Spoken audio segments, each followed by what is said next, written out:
We're back with Dr. Chris Dearmitt of Phantom Plastics and world-class innovator and plastics expert.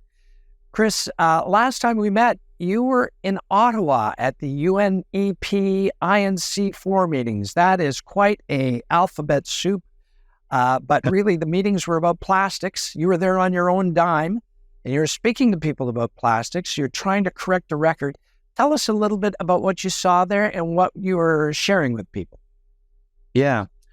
What I saw were two factions. We had the people who should be the crusaders for truth and justice, the so-called green groups, who were just spreading lies for donations. And that's a bold claim, and people say, who was this plastics guy to make that accusation? But the former president of Greenpeace, Dr. Patrick Moore, left in disgust and said these people have given up on the environment decades ago, and they just tell lies for money now.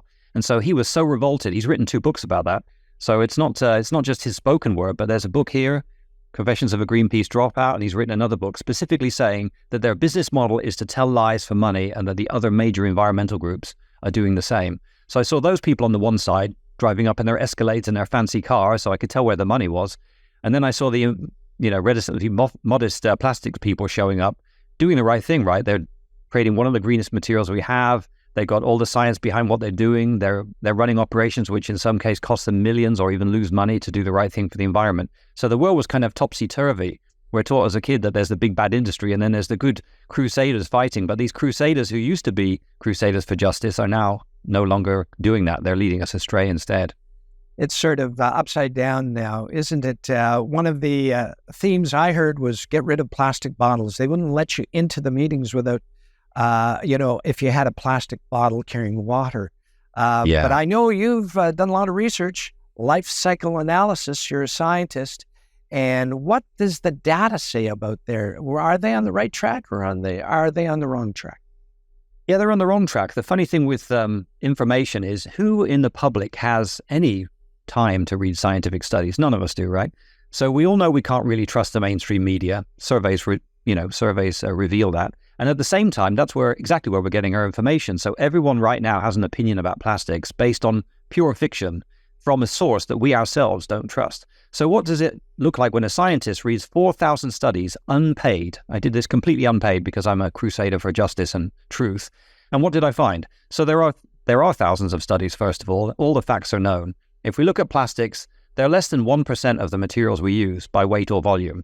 And they're the greenest solution in over 90% of cases. They're always greener than paper, cotton, metal, or glass. And the only things consistently greener than plastic are wood and wool, but you can't knit a computer, right? And so that's an issue. But most of the things we need today are made from plastics because it's the greenest choice. And that's scientifically proven over dozens and dozens and dozens of peer-reviewed studies.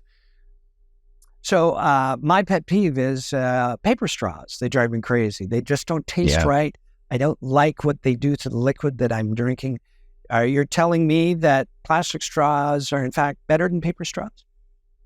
Yeah, let's cover both of those topics, straws and bottles. So when it comes to what's in the ocean gyre, they literally go out there with a net, right? And they pull stuff out of this gyre, which is an area where the water swirls and you can find some more material than in the rest of the ocean. And they analyze it. So they had 6,048 objects. They found 0 bags, 1 straw, and a few bottles. And the total of all of these consumer items that people were obsessing over at Inc. was 0.03%. And what was so not worth worrying about. It was hardly anything, right? And what was the rest of it? 85% fishing nets and gear, which are scientifically proven to harm animals, whereas there's no evidence that the bags and straws and bottles are harming anything. I've never seen a single study showing that. In fact, there's another study where a ship sailed 4 times around the world. That's 100,000 miles to find one piece of a plastic bag. That's how few there are. And yet we're being told that the oceans are choking, and you see these pictures, photoshopped images with a turtle with a plastic bag around its neck, which is completely nonsense. And on the straw story, that all came about because of the sea turtle thing, right? Some guy said that there was a turtle with a straw up its nose. And so I investigated that. They never analyzed that object. They had 0 proof it was a straw. If you watch the video, the woman says, he bit on it, and he says it's a straw. I'm a PhD in polymer science, right? Biting on things is not a scientific method. That is not proof of what something's made of, right? You go to the lab and you analyze it. And then we wrote to them and said, well, let's say it is plastic. How do you know it was a straw? And they said, oh, we don't. It could have been anything, right? So 240 million people have seen a video about a turtle with a plastic straw up its nose with no evidence it was plastic and no evidence it was a straw. And when it comes to what straw is greenest, the answer is no straw. Just say no. And if you have to take one, take the plastic one, because life cycle analysis shows that that's the least harmful solution.